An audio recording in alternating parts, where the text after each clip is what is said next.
2007 साली महाराष्ट्र केसरी होत असताना माझ्या सांगली जिल्ह्यासाठी जवळजवळ 28 वर्षानंतर मी सांगली जिल्ह्याला महाराष्ट्र केसरीची गदा मिळवून दिली। त्यानंतर 35 वर्षानंतर महाराष्ट्रामध्ये संपूर्ण डबल महाराष्ट्र केसरी कोण नव्हतं। 35 वर्षानंतर डबल महाराष्ट्र केसरी होण्याचा बहुमान मला सांगली जिल्ह्याला मला मिळाला आणि त्यानंतर खरखर तिसऱ्यांदा महाराष्ट्र केसरीसाठी उतरणारा पहिलवान मी इतिहासामध्ये पहिला होतो। आणि त्या ठिकाणी मला पंचांनी ज्या पद्धतीने शिवराज राक्षेवर अन्याय करून हरवण्यात आलं तशाच पद्धतीनं त्यावेळेस मला पुणे सांगवी मुक्कामी तिसऱ्यांदा महाराष्ट्र केसरी होत असताना तिथं हरवण्यात आलं।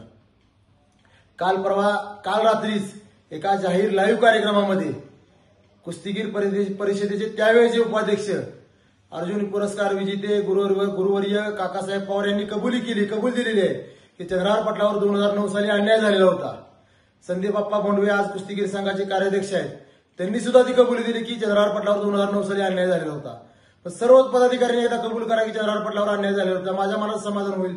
कारण आज मी कुठल्याही महाराष्ट्र केसरीच्या स्पर्धा बघायला सुद्धा जात नाही, कारण त्यावेळी जो माझ्या मनावर घात झालेला आहे त्या अजून मी 15-16 वर्षाला त्यातनं बाहेर निघालेलो नाही।